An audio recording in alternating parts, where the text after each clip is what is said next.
What's going on, everybody? This is Ray Hayes with Supplier News, coming to you again for the Supplier News podcast. I always say it's not long, it's not short. I call it the mini podcast series. So if this is your first time checking me out, thank you.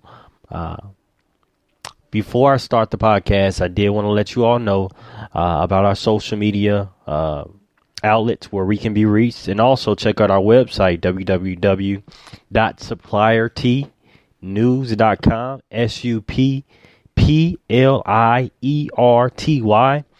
news.com. On our website, we have daily articles that cover diversity, whether it be diversity in tech, or so on and so forth. But the whole general idea of diversity throughout the business world. We cover small business news. We cover some politics, and we touch on their entertainment news as well. So please come check us out. Once again, it's www.suppliertnews.com.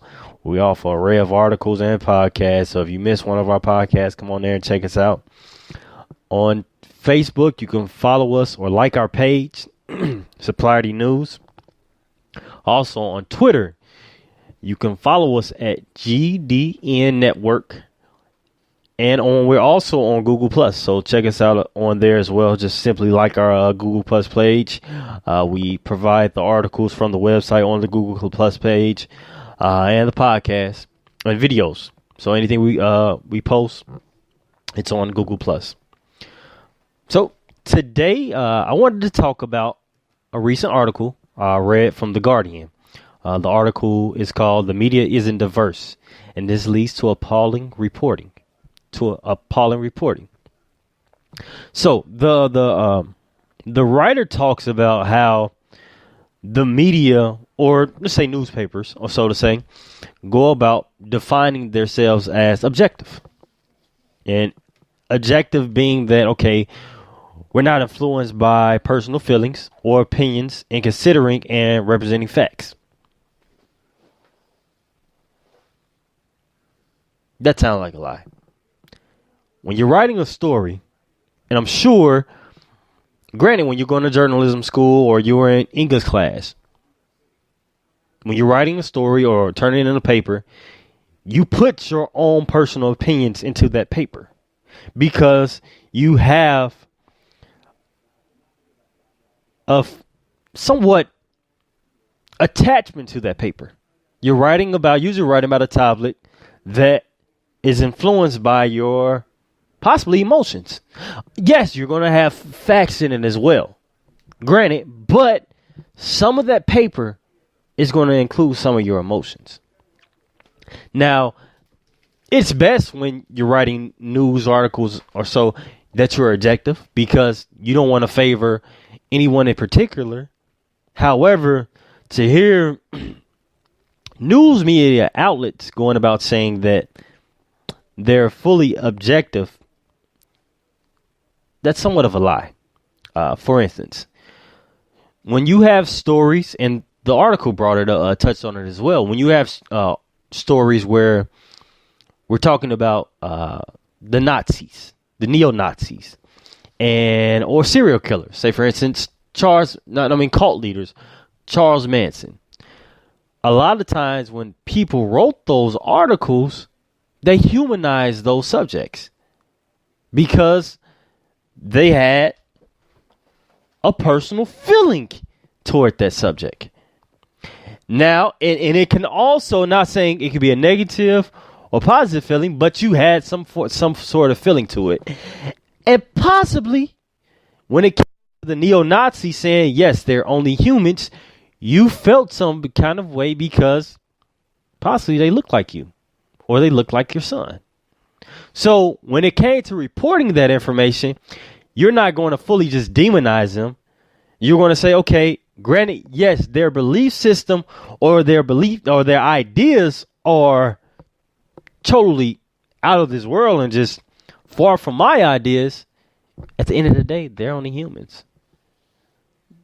They don't mean any harm. I mean, they were brought up in a rough environment. Their parents taught them this. But, for instance, now here's the negative part of the situation. when you go on, yes, you humanized the neo-Nazis and, like I said, the cult leaders, the serial killers, saying that, okay, their environment played a role in their decisions or their ideology. But when you fail to do that, when it comes to another person, we have a problem. For instance, when it came to the incidents of police brutality and young men and women getting brutalized by police officers and sometimes killed, a lot of news outlets, for instance, a Fox News or a Breitbart, and sometimes CNN, failed to humanize those victims. They thought of it like, okay, the fact of it is he shouldn't have charged at the police officer. You're not saying, okay, well, the police officer didn't have to pull out his gun or something like that. You're just going about, you're not giving them you're not humanizing them. You're not giving them the benefit of the doubt. But you gave these neo-Nazis the benefit of the doubt. So that's a problem. And like I said, in the article by The Guardian, the author, the writer brings that up. Like, how can you say you're objective, but when it comes down to it, you're not? You choose who you want. You choose not who you want, but you choose how you deliver or write an article based off your personal feelings. And there's nothing wrong with that. However, there still should be some form of objectivity in that writing, and you should not go about just having one set of people or individuals in the editorial room approving these articles. And I brought up the fact that you shouldn't have one set of individuals because in journalism, which is brought up in the Guardian article, journalism jobs usually go to white people. More than 87% of the time in the United States of America. And a staggering 94% in Britain. And if that's the case, the editorial offices and these articles are being reviewed by one set of people who may not have a idea or emotion to the subject. So when you fail to talk about these things, or you fail to hire a diverse staff, you're not only hurting your organization, but you're hurting the public because you're not delivering stories on the same levels. One story gets the benefit of the doubt and another story doesn't. We don't hear about some stories because editors are saying, no, people don't want to hear about that. But they don't know because they're not around everyone. America is becoming more and more diverse. And if we do not go about hiring or giving people opportunities who are outside of one race, then we're failing. And we're going to continue to get these, okay, yeah, media is objective. That's a lie.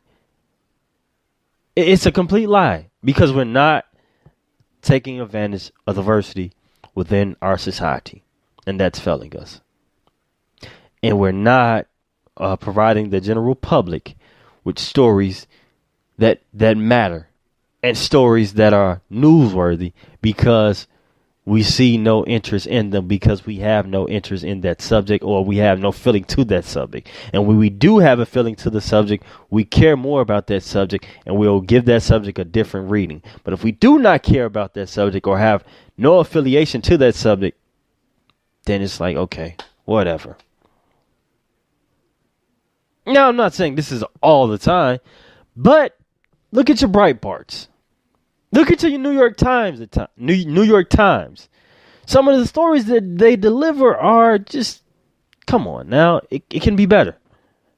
Not saying that they don't deliver good stories, but sometimes it's just like, come on.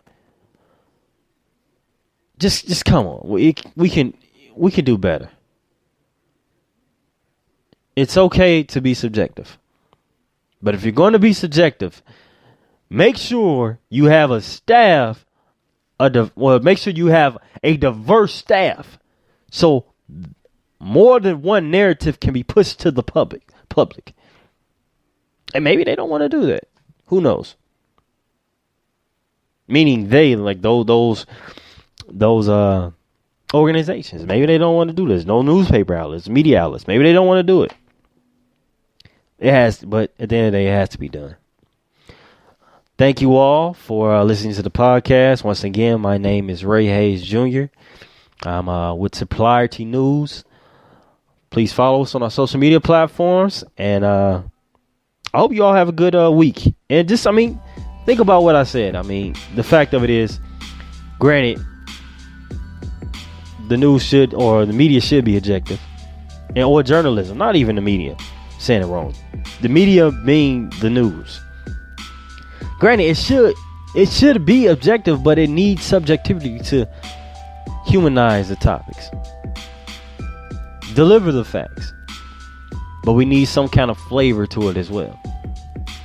And if you can't add that flavor, then make sure you provide us with writers who can, or journalists who can. Thank you all, and I hope you all have a good rest of the week.